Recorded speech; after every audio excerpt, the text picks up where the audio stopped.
मला असं वाटतं की प्रत्येकाला एक संधी द्यायला हवी. त्यांना एक जनता जनार्दनाने संधी दिली, त्यामुळे ते इथे आहेत, त्यांची कामं चांगली आहेत. मला असं वाटतं की त्यांनी मलाही एक संधी द्यावी जनतेने. जनतेने संधी दिल्यानंतर त्या संधीचं सोनं कसं करता येईल तेवढं मी नक्की पाहिजे. 88 नंतर मी ह्या भागामध्ये आले. 88 पासून तेव्हापासून टिगरेनगरला राहत असताना मग पाणी नव्हतं अजिबात, रोड नव्हते, लाईट नव्हती. आम्ही तसे दिवस काढले. त्यामुळे ह्या प्रभागातले प्रश्न खूप जास्त प्रमाणात मला माहित होत गेले की बाबा काय केलं पाहिजे, काय नकोय. नमस्कार, मी युवराज बनसोडे, नवराष्ट्र न्यूज चॅनलमध्ये आपलं सर्वांचं स्वागत करतो. आज मी आहे प्रभाग क्रमांक 1 मध्ये.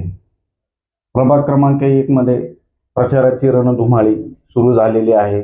सर्व पक्षातील नगरसेवक, अपक्ष नगरसेवक उमेदवार जे आहेत, नगरसेवकाच्या निवडणुकीला थांबलेले, ते सर्व प्रचारामध्ये प्रचार मोठ्या प्रमाणात करत आहेत.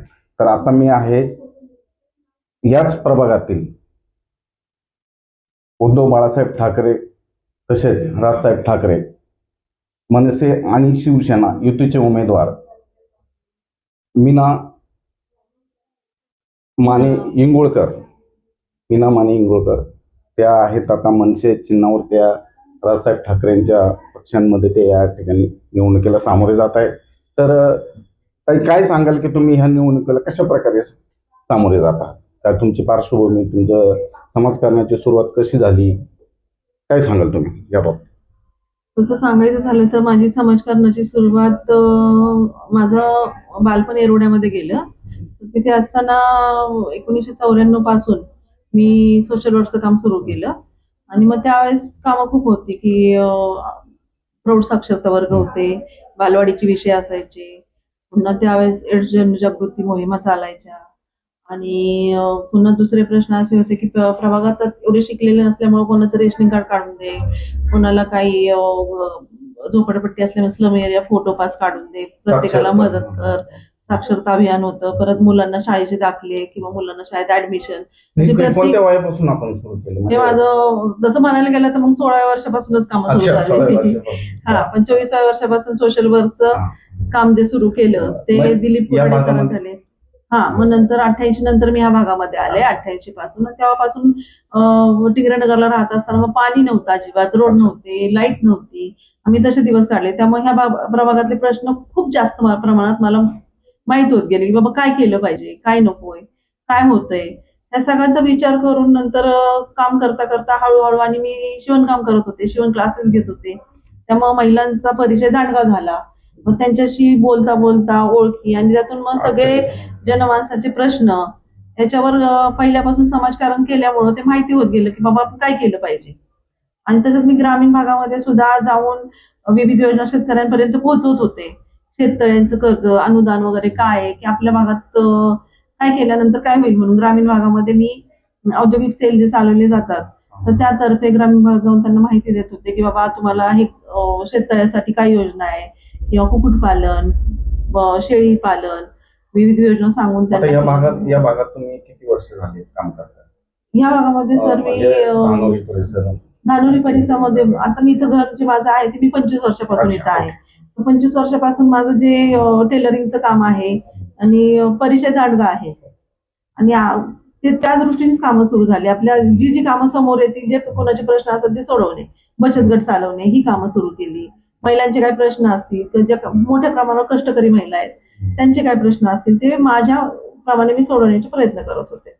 मला आता एक सांगा की आता तुम्ही निवडणुकांना सामोरे चाललात किंवा निवडणूक लढवताय, तर या प्रभागामध्ये तुम्हाला कोणत्या अशा अडचणी वाटतात किंवा काय समस्या आहेत या प्रभागामध्ये? तशा 1988 नंतर मी जे म्हणते अडचणी तर पहिल्यापासूनच होत्या. सुविधा म्हणायला आहेत आणि नाहीत पण. आपण म्हणतो सुधारणा झाल्या तर झाल्यात पण आणि नाही पण, दोन्ही भाग घेता येतील. इथं जर बघताल तर तुम्ही खूप मोठ्या प्रमाणावर वाहतूक कोंडी आहे, गुन्हेगारी आहे. जर आपण एरिया बघितला तर तसं महिलांसाठी आपल्याला म्हणजे सुरक्षितता देण्याचं खूप मोठं कारण लागेल, काम करावं लागेल. आणि दुसरी गोष्ट ही आहे की रोड, लाईट हा खूप प्रश्न आहेत. आणि काय झालंय, लोकांनी 5-5 गुंठ्याचे 6-6 गुंठ्याचे प्लॉट घेऊन त्याच्यामध्ये छोटे छोटे अपार्टमेंट बांधले. मग त्याच्यासमोर रोड नाहीये, त्यांना पाणी नाहीये, पुन्हा मोठे मोठे ट्रान्सफॉर्मर तिथं आहे जिथे ते अक्षरशः त्या खिडकीमधून हात लागला तर त्या मुलाला शॉक बसेल काय तो प्रॉब्लेम नसतो. असे खूप प्रश्न मुंजाबा वस्तीमध्ये पण प्रलंबित आहे. आणि रोड असा गेला 10 फुटाचा रोड पुढे जाताना बघताय तर तुम्ही 6 फुटाचाच झालेला आहे तो. ताई, एक 3-4 महिन्यापूर्वी तुम्ही प्रचार करत होता किंवा लोकांच्या गाठीभेटी घेत होता, तर त्यावेळेस तुम्ही इतर एका पक्षाकडनं तुमची हे होतं आणि आता तुम्ही मनसेकडनं उमेदवारी मिळवलेली, काय सांगा? आम्ही पहिल्यांदा इच्छुक होतो त्या पक्षाचा. आम्ही म्हणजे भरपूर प्रचार केला. त्या पक्षातर्फेच आम्ही प्रचार केलेला आहे. आमचे कॅलेंडर पॅम्पलेट वगैरे सगळे वाटले गेलेले आहेत. आम्हाला वाटलं की आम्हाला ती उमेदवारी मिळेल, पण ती मिळाली नाही.